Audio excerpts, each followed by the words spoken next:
तुमचं सगळ्यांचं खूप मनापासून स्वागत आहे। तर गेल्या व्हिडिओमध्ये आपण तुमच्यासोबत शेअर केलं होतं की कसं माझ्या भावाचं साखरचा कार्यक्रम झाला आणि त्यामध्ये किती मोठा पाऊस आला। ॲक्च्युली सगळं ताट म्हणजे सगळं जेवण वगैरे मी जेवत बसले होते तर पूर्ण सगळं ताटामध्ये पाणी येऊन गेलं होता। ओव्हरऑल कार्यक्रम खूप छान झाला आणि त्या दिवशीचाच हा पुढचा व्लॉग आहे संध्याकाळचा की आम्ही शिदोरी त्यांना देतो आणि ते शिदोरी आम्हाला आणून देतात। आता त्यांनी शिदोरीमध्ये काय दिलेलं आहे तर आपल्या शेजारचे जे महिला आहेत त्यांना बोलवतो आपण, त्यांना बोलून जसं 5 आहे 7 आहे 11 अशा महिलांना त्याची पूजा करायला लावतो आणि त्यानंतर जे घरातली जशी लेक आहे, घरातली एक मुलगी आहे, मुलगीचा मान जसं म्हणलं जातं तर घरातली जी लेक आहे किंवा घरातली सून आहे, देराणी आहे तर त्यांना हा मान दिला जातो। तर आता मी होते घरामध्ये बाईलेक ज्याला म्हणलं जातं की बाईलेकचा हा मान असतो। तर मलाच पूजा करून मग मी ते काढले होते आणि ॲक्च्युली ना दिवसभर खूप असं दगदग झाली होती म्हणून मी पटकन साडी वगैरे चेंज केल्यानंतर मग इच्छाच झाली नाही चेंज करायची म्हणून ते गाऊनवरती काढून घेतलेला आहे व्हिडिओ, म्हणजे कंटाळा आला ना खूपच। तर त्यांनी दिलेला आहे जे स्टीलचा डब्बा दिसतोय त्यामध्ये अर्धा पूर्ण म्हणजे अर्धापेक्षा जास्त डब्बा जे होते जामून होते आणि लिटरली जामून खूप टेस्टी होते। आम्ही 4-5 दिवस तरी खाल्लो होतो ते जामून, अति टेस्टी जामून होते, सगळ्यांना खूप छान वाटलं। माहिती नाही रेडीमेड होता का घरी बनवलं होतं पण खूप टेस्टी होते जामून। आणि त्यानंतरचे आंबे होते, आंब्याचा सीझन होता, म्हणजे आंब्याचा सीझन तसं संपला होता पण त्यांनी आंबे जे एक चांगलं फळ मानलं जातं तर आंबे एक पेटीमध्ये त्यांनी दिले होते। ह्या 2 शिदोरी त्यांनी दिले होते आम्हाला। तर आता ते पूजा केलं, ते काढलं आणि सर्वप्रथम जे आपले घरातले देव आहेत त्यांना ते नैवेद्य दाखवलं आणि त्यानंतर जे इतर महिला येत असतात त्यांना सगळ्यांना ते दिलं जातं आणि मग ते जातात घरी। असं कोणी खातं तिकडंच, कोणी घरी घेऊन जातं। आता हे दुसऱ्या दिवशीचं ब्लॉग आहे की ती घर सगळं पूर्ण पसारा झालेला आहे आणि नेमकं आम्हाला दुसऱ्या दिवशी जायचं आहे, म्हणजे नाशिकला येणार मी आणि माझी बहीण पण ती मुंबईला निघून जाणार कारण आता मुलांचे स्कूल्स वगैरे चालू होणार आहेत। तर आता बघूया आता काय काय आवरणं आहे। तर आज दुसऱ्या दिवशी आदल्या दिवशी आम्ही जे आहे ते सगळं शिदोरी वगैरे काढून घेतलं, मग दुसऱ्या दिवशी लगेच आम्ही जे जात पूजन असतो ना, जात पूजलं जातं, उखळ म्हणा जात म्हणा त्याची पूजा केली जाते लग्न फिक्स झाल्यानंतर आणि त्यानंतरच सगळे जे आपले इतर काम वगैरे असतात ना त्यांची सुरुवात केली जात असते। तर आता हे जात पूजायला आजकाल यूट्यूबवरती खूप चांगले प्रकारचे डेकोरेशन्स वगैरे करत असतात। आजकालचा जे लग्नाचा ट्रेंडच आहे ना तो खूप बदलला गेलेला आहे, म्हणजे फक्त हाऊस मौस पैसा खर्च करणे हाच आहे लग्न, म्हणजे हाऊस मौस पैसा खर्च करणे हाच आहे आजकालचा लग्नाचा उद्देश। तर हाऊस मौस आपण बी करून घेऊया। तर मला करायचं होतं ह्या सगळ्या गोष्टी डेकोरेशन वगैरे, तर त्यासाठी मी सकाळीच मला बसवलेलं आहे डेकोरेशनसाठी। काही डेकोरेशन्सची कामं असले की ते मलाच दिलं जात असतं म्हणजे घरामध्ये। तर इतर कामं चालू आहेत। आता मी सगळ्यात आधी जातं जे आहे ते धुवून ठेवलं, त्यानंतर पुसून घेतलं, त्यानंतर इबीतीचे पट्टे वगैरे जे आहे ते त्याची पूजा वगैरे करून घेतली हळद कुंकुनी, मग नागवेलीची पानं आहे त्याच्यानी सजावट करून घेतली। आता जे ब्लाऊज पीस आहे त्याची चांगल्या प्रकारे घडी करून तुमच्याकडे जे काही असेल त्या प्रकारे तुम्ही जात पूजनासाठी जे आहे ते डेकोरेशन करू शकता। तर सर्वात आधी घरात ॲक्च्युली लवकर उठलो होतो कारण जात पूजायला वेळ लागून जातं आणि ज्या दिवशी जात पूजायची होती त्या दिवशी माझी बहीण निघाली होती, म्हणजे तिला जायचं होतं मुंबईला। तर म्हणलं की पटपट आवरू कारण मुंबईची गाडी 4-5 वाजता असते। मग आता पटपट जे आहे आता या ठिकाणी तुम्ही तुमच्याकडे जे देवाची मूर्ती असेल ते मूर्ती ठेवा, जे फुलं असतील जे काही असतील अवेलेबल तुमच्याकडे त्याच्यानी पण खूप चांगल्या प्रकारे आपण डेकोरेट करू शकतो।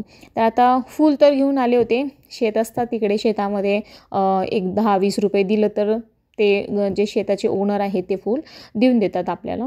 तर पप्पा सकाळी गेले होते तर तिकडून पप्पांनी फूल आणले, खूप छान मस्त जास्त फूल दिलं होतं ॲक्च्युली। आणि पण हे फुलांचं असं असतं ना हे जास्त दिवस राहत नाही, म्हणजे जास्त दिवस म्हणजे 1-2-4 तासामध्येच हे फूल सुकल्यासारखं होऊन जातं असं असतं पाकळ्या तोडल्यावर स्पेशली। जर पाकळ्या तोडल्या 1 दिवस तर राहील पण पाकळ्या तोडल्यावर काही नाही। तर माझ्यासोबत एक दीदी बसली आहे, हिचं नाव स्वाती आहे, ही 2 नंबरची आहे, मुंबईची बहीण आहे, तिची 2 नंबरची मुलगी आहे। पहिली साक्षी आहे, तिला बघितलं असाल तुम्ही, आणि ही दुसरी स्वाती आहे.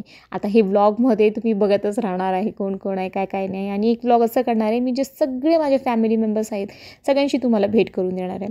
आणि आता माझा हा डेकोरेशनचं काम दिलेलं आहे मला, तर ते आता मी काम पूर्ण करणार आहे. आता जेव्हा साखर खायचं होतं त्याच वेळी आम्ही 1 किलो सुपारी आणून ठेवलं होतं, कारण की सारखं लागतच असतं. जे साखर खायला आलेले जे जेंट्स असतात त्यांना सुपारी द्यावंच लागते, म्हणजे टावेल टोपी त्यांच्या हातात एक एक सुपारी द्यावी लागते.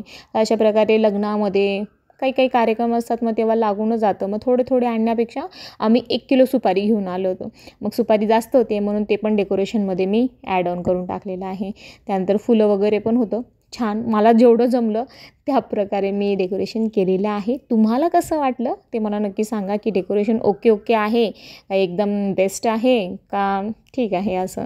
तर चला मग आता पुढे बघूया. आता 16 तारखेला लग्न फिक्स झालेलं आहे. त्याआधी मी 10-11 तारखेला जाणार. मग सगळे व्लॉग्स तुमच्यासोबत मी शेअर करणार, साडीपासून ज्वेलरीपासून काय आहे कसं नाही सगळं शेअर करणार आहे. ओके, तर चॅनलला सबस्क्राईब करून घ्या. आणि इकडे मी क्यूटसी विठ्ठल रुक्मिणी जे मूर्ती आहे ते ॲक्च्युली मम्मीकडे ही मूर्ती नाही आहे. हे बाजूचे जे काकू आहेत ना जे स्वयंपाक बनवतात त्यांचं घर बाजूलाच आहे जस्ट, तर त्यांच्याकडून मी आणलेली आहे. आता इतर तुम्ही कोणतीही मूर्ती ठेवू शकता. खूप छान सुंदर मला तर सॅटिस्फाईड वाटलं, कारण जे महिला आले होते पूजा करायला, आता हे जातं वगैरे पूजायला पण आपण जे इतर महिला असतात त्यांना बोलवावं लागतं. तर त्यांनी म्हणलं की खूप छान केलेलं आहे डेकोरेशन म्हणून, तर छान वाटलं. कोणी छान म्हणलं की आपल्याला पण बरं वाटतं, नाही तर असं वाटतं कसं झालं काही नाही है ना. तर अशा प्रकारे जे डेकोरेशन आहे ते आपलं झालेलं आहे. आणि यानंतर आता आपण जे जात आहे त्याची पूजा करणार आहे. जात आहे, उखळ आहे, तर याला आपण देव मानलं जातं, कारण हे अन्नपूर्णाचे प्रतीक असतात. तर यांची पूजा केल्याशिवाय आपल्या घरामध्ये आपण कोणताही जे आहे पुढचं तयारी जे आहे लग्नाची ते करतच नाही. आणि हे झाल्यानंतर पण आपल्या घराची जे सगळी तयारी झालेली असते ना त्यानंतर पण आपण आपल्या घरामध्ये दुर्डी म्हणा, काही वस्तू असतात सौभाग्याचे ते घेऊन येतो. आधी त्याची शॉपिंग करतो आपण, त्यानंतरच आपण जे आहे पुढचं शॉपिंग करत असतो. तर आता इकडे सजावट माझं काम झालेलं आहे. मी साडी घालून तयार झालेली आहे. तसा हा साडीचा कलर छान वाटतं आहे ना, म्हणजे एखादा फंक्शनमध्ये नेसायला काय प्रॉब्लेम नाही आहे. काही वेळेला असं होतं ना आपल्याला की आपल्याकडे ही चांगली नाही ही, पण जेव्हा आपण फोटो काढत असतो ना तर तीच साडी छान दिसून येते. तर आता मी एडिटिंग करत होते तेव्हा माझ्या डोक्यात आलं की हा साडीचा कलर छान आहे, आपण नेसू शकतो बाबा.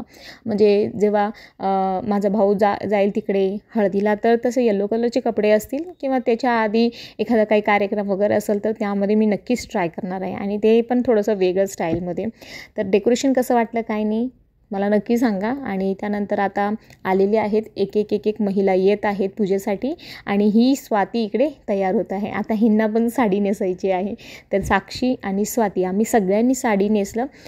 त्यानंतर आम्हाला ना एखादी रील वगैरे काढायचं होतं, कारण ताईला त्या दिवशी जायचं होतं, आणि ताई पण बसली इकडे कलर करत. आता मी सगळ्यांना आउटलाईन करून दिलं आणि त्यानंतर म्हणलं की भरा आता याच्यामध्ये कलर. मग त्यांना सगळ्यांना कामाला लावून दिलं.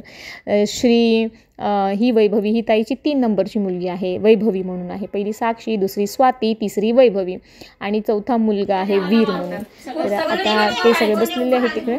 आणि त्यानंतर मी इकडे आता माझंच मान आहे भाई लेकीचं, तर इकडे मी पूजा करत आहे. आता पूजा वगैरे करून मग ते जात पूजन करायचं. मग ज्या आमच्याकडे शेंडग्या तोडल्या जातात ते शेंडग्या त्याची तोडायचं, त्याची पूजा करायची. इतर जे कामं असतात. खरंच हे साडी मला खूप छान वाटते हा फोटोमध्ये. मी नक्कीच ट्राय करणार. मला एवढे दिवस नाही, ही माझी ॲक्च्युली लग्नामधली साड्या आहेत हे अशा, जसं लग्नामधले, साखरपुड्यामधले. तर 3 साडी माझ्याकडे एकच पॅटर्नची आहेत, फक्त एवढंच की त्याच्यामध्ये कलर चेंज आहे. पण मला ह्या साडी बोर झाल्या होत्या, म्हणजे असं वाटत होतं की काही चांगलं नाही, नुसतं बोर. पण लिटरली फोटोमध्ये मला छान वाटते हे साड्या, तर मी नक्की ट्राय करणार आहे. ही साडी तर नक्कीच ट्राय करणार आहे. तसं मी ही साडी आणली नाही, तिकडेच ठेवून आणली, नाशिकला नाही आणली मी, कारण आता परत फंक्शन होणार आहेत, परत लग्न वगैरे असणार आहेत. मग आता जे घेऊन गेले होते मी ड्रेस वगैरे ते मी बॅग पॅक करून आम्ही तिकडेच ठेवलेलं आहे, मी पण आणि माझी बहीण पण. परत घेऊन जायचं आणायचं. आता हे बघा एक महिला येत आहे. मग त्यांना परत आपण हळदी कुंकू लावायचं. आणि हे शेंडग्याचं जे पीठ वगैरे आहे ते सगळं मम्मी वगैरे तयार करत होते, आजी मम्मी. असं काहीतरी काम असलं ना गावाकडचं, मला हाच एक खूप छान वाटतं की शहरामधल्या लोकांपेक्षा गावातले लोक खूप छान असतात, ते हेल्पफुल असतात. एकदम म्हणजे काही कार्यक्रम असलं, काही काम असलं, काही अडचण असली तर लगेच पळत येतात ते एकमेकाची मदत करायला. ह्यांना फक्त एकदाच बोलवलं होतं आणि मला लक्षात आहे आम्ही 10 का 10:30ला ह्यांना सांगून आलो होतो की अर्धा तासामध्ये या, 11 वाजता. तर लगेच ते आले होते, म्हणजे काही हे न करता. आणि मम्मीचे शेजारचे तर खूप चांगले आहेत सगळे, सगळ्यांचं बिहेवियर खूप छान आहे. म्हणजे लवकर येतात आणि मदत करायला येतात, कारण मम्मी पण जाते तसं. आपला पण स्वभाव असतं ना की आपण कसे वागता सोसायटीमध्ये. आपण जर गेलं, आपणही तसं राहिलं तर लोक पण जे आहे ते वागत असतात. तर चला, आता सगळेजण आलेले आहेत आणि काही एक जण येणार आहेत. तर आपण जे आहे ते शेंडग्या तोडून घेतलेलं आहे. आता मी तोडली आणि त्याची मम्मी पूजा करून ठेवलेलं आहे. त्यानंतर मेतवानी बनवत असतात, शेंडग्या तोडत असतात, शेवया बनवतात, पापडं बनवतात या दिवशी. म्हणजे खूप कामं असतात या दिवशी. म्हणूनच आम्ही ना पहाटे 5 वाजताच आम्ही उठलो होतो सगळेजण. मला आठवतं बरोबर 5-5:30ला. मग चुलीवरती पाणी वगैरे ठेवून सगळं, आणि कालचा पसारा खूप होता. सगळं जे पण जेवण वगैरे उरलेलं आहे ते कोणाला देऊन टाकणं. स्वयंपाक उठला होता तसं. आम्हाला वाटत होतं की कमी पडेल. त्यानंतर थोडीशी भाजी वगैरे आम्ही केली होती, पण उरला होता. मग आता आरती वगैरे करून जे आहे त्यानंतर पुढची जी पूजा आहे, आपण आता हे घरातली जे शेंडगा वगैरे आहे त्यांची पूजा केली, देवांची पूजा केली. त्यानंतर आता ते जात वगैरे आहे त्याची आपण म्हणजे मी सुरू करणार आहे बाईलेक म्हणून. तर त्याची पूजा करून घेतली. उखळ आहे त्याची पूजा करून घेतली. या सगळ्यांचा ॲक्च्युली आपल्या खूप महत्त्वाचे आहे. आपले पूर्वज जे आहे, जे काही त्यांनी नियम बनवलेला आहे त्याचं महत्त्व तितकंच आहे. पण आपण मानत नाही त्या गोष्टींना की नाही ते सगळं काही नसतं. पण असं नसतं, त्याच्यामध्ये काहीतरी कारण आहे, म्हणूनच ते सगळं केलं जातं. आता सगळे महिला येऊन जे आहे ते त्याच्यावरती जे गाणे आहे ते फिरवतात. ॲक्च्युली मराठीमध्ये काय म्हणतात मला लक्षात येत नाही असं बोलताना. तर प्लीज माझ्या लँग्वेजवरती जाऊ नका. एका ताईने मला असं कमेंट केलं होता, खूप म्हणजे मला खराब वाटलं होतं की तुला लाज वाटत नाही का, अशा पद्धतीची भाषा त्यांनी वापरली होती. मी स्पेशल एक व्हिडिओ बनवावं म्हणले, माझा विचार, एवढं डोकं माझं गरम झाला होता की तुला लाज वाटत नाही का, तू अशा प्रकारे बोलते, कशी बोलती तू लातूरच्या आहे तर. लाज वाटायला मला असं फील झालं की अरे असं काय मी पाप केले की जे हे अशा प्रकारचे लँग्वेज वापरत आहे. त्यासाठी मी एक वेगळं व्हिडिओ बनवणार आहे. तर जाऊ दे, आता मी कोणत्या गोष्टी घेऊन आले त्यामध्ये. मी ॲक्च्युली साऊथ इंडियन म्हणजे कन्नड माझी मम्मी पप्पा बोलतात, म्हणजे आम्ही पण घरी कन्नड बोलतो. आणि माझं जे शिक्षण आहे ना ते मराठीमधून नाही झालेलं आहे, हिंदी आणि इंग्लिश मिडियममधून माझं शिक्षण झालेलं आहे. त्यामुळे मराठीचं माझं काही हे नाही आहे. फक्त जे आपण शेजारचे आहे किंवा कोणी बोलत आहे म्हणून आपण शिकून घेतलं, त्या पद्धतीनं प्रॉपर मी ना मराठी शिक्षण झालेलं आहे. आणि बेसिकली मम्मी पप्पा आम्ही घरामध्ये पण एरवी कन्नडच बोलत असतो, म्हणून थोडंसं टोनिंगमध्ये प्रॉब्लेम येत असेल. आणि तेवढं स्पष्ट म्हणा किंवा जे वॅकॅब्युलरी असतं, म्हणजे आपलं जे काय म्हणतात शब्दाचं बोलणं असतं ते थोडं फरक पडत असेल. पण अशा प्रकारे कमेंट करू नका. तुम्हाला बघायचं आहे तर तुम्ही बघा, अदरवाईज सोडून द्या. मी काही बळजबरी नाही करत की तुम्ही बघाच म्हणून. पण अशा प्रकारे की तुला लाज वाटत नाही म्हणून हा खूप चुकीचं आहे. म्हणजे तुम्हाला जर असं वाटत असेल तर तुम्ही स्वतः करा ना. दुसऱ्यांना अप्रिशिएट नाही करू शकत तर त्यांना मी एक व्हिडिओमध्ये परत त्यांच्याबद्दल चांगलंच बोलणार आहे मी, कारण आपण बोलून घ्यायचं नाही, चुकायचं नाही, झुकायचं बी नाही त्या पद्धतीनं. तर चला आपण आता फंक्शन एन्जॉय करूया आपण.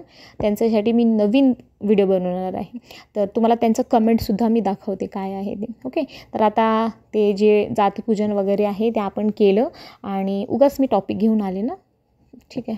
तर त्यानंतर मग आपण हे जे बटवे वगैरे तोडत असतो, आपण थोडेसे शेवया करत असतो. बघा सगळे महिला आलेले आहे, ज्यांना बोलवले आहे, ज्यांना शक्य झालं, कारण 10-11चं वेळ म्हणजे ऑलमोस्ट सगळ्यांना काम असतो. आणि नेमकं त्या दिवशी ताई जाणार होती ना 4-1 वाजता, त्यामुळे आम्हाला व्हिडिओ पण बनवायचे होते. जेवण अजून बाकी होतं, त्यामुळे घाई चालली होती म्हणून आम्ही लवकर ठेवलं होतं 1-11 वाजता. नाहीतर मम्मीचं असं जर राहिली असती ना ताई त्या दिवशी, तर आम्ही थोडंसं उशिरा ठेवलं असतं, जेणेकरून की जे महिला आहे सगळे आपलं घरातलं कामं वगैरे आवरून आले असते निवांत, तर अजून जास्त प्रमाणामध्ये आले असते. पण आम्ही 11 वाजता आले होते सगळेजण, जेवढे जण आले त्यांच्यासोबत केलं. माझी आजी बसली आहे सगळं बघत. घरात एक वयस्कर व्यक्तीचं असणं खूप गरजेचं आहे अशा वेळेला. म्हणजे आपल्याला सांगत असतात की काय करायचं.